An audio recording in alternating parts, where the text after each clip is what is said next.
joined today by Shaun Bunn, Managing Director of the London-listed Empire Metals. Shaun, thanks for your time. Yeah, you're welcome, David. You're developing one of the world's, if not the world's largest titanium projects, the Pitfield project in Western Australia, 2.2 billion tonne resource.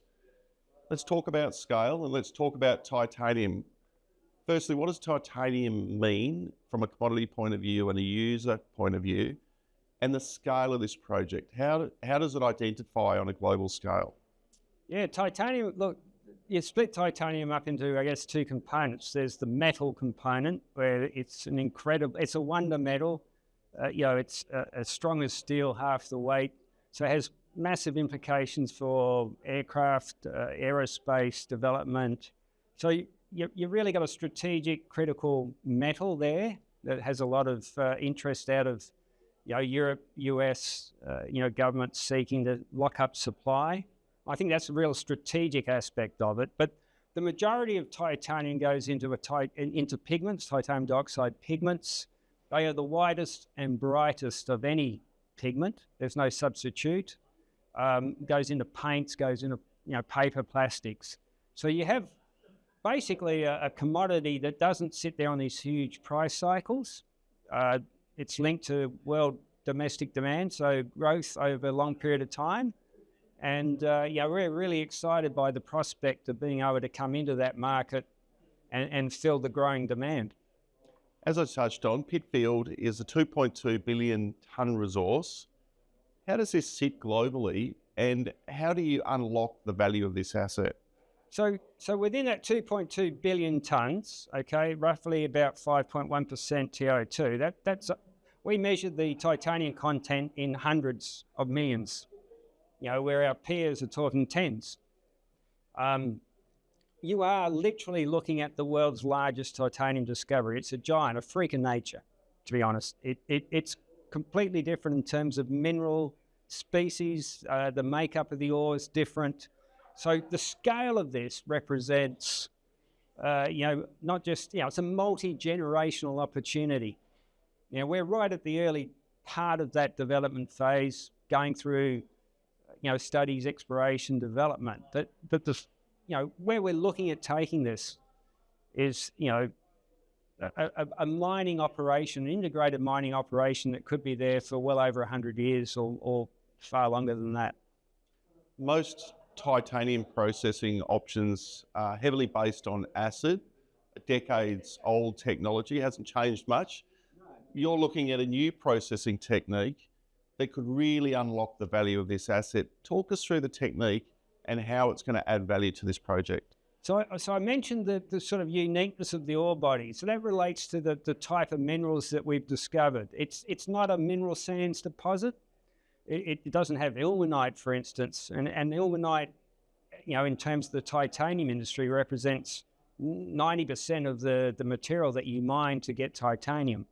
So the very important difference here is that the amount of acid that our minerals, anatase, rutile, consume in order to break down and produce titanium, that's half the acid consumption that you need to break down ilmenite.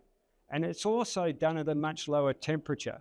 So we have this optionality, if you like, about designing a processing route that will be low cost, highly efficient, and doesn't require a huge energy input, doesn't require a lot of acid to break down the mineral.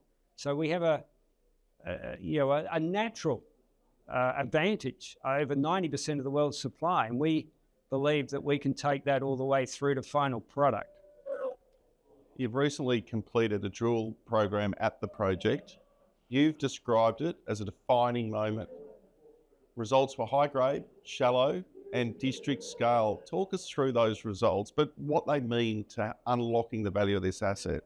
So when we announced last year in October that we had 2.2 billion tonnes, hundreds of years of mining, we looked at this and said, well, hold on, there's more to this ore body than just those particular targets. We wanted to go back in with a major drill program. So February we started drilling.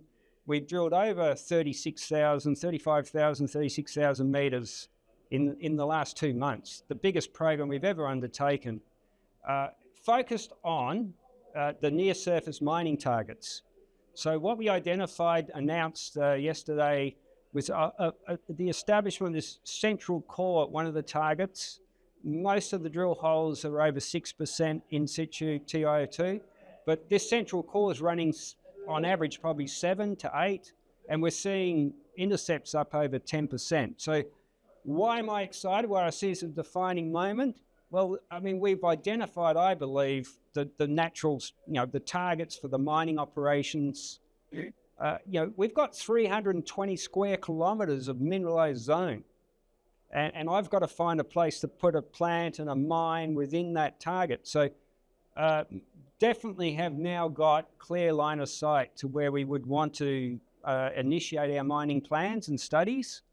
And we have optionality. It's not the only target we've got. So if we find there are obstacles to getting access, we can still move further to the north and access high-grade ore.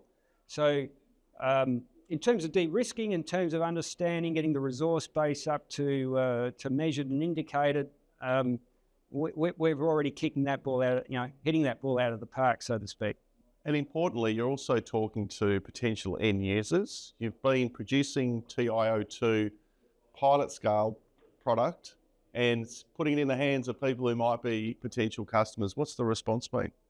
Yeah, the products that we're making are still probably on a smaller scale, so we haven't been able to produce large quantities, but the quality of the product is incredible. We're getting 99.25% purity. We've got very little in the way of any major contaminants that affect pigment quality. So we're now looking at further product definition. We're talking to groups. For instance, we had a delegation in the US recently talking to various participants from the aerospace industry. They're very excited about the prospect of a new Western supply of feedstock to make metal. We are looking at our potential end users to the north in Japan or Southeast Asia.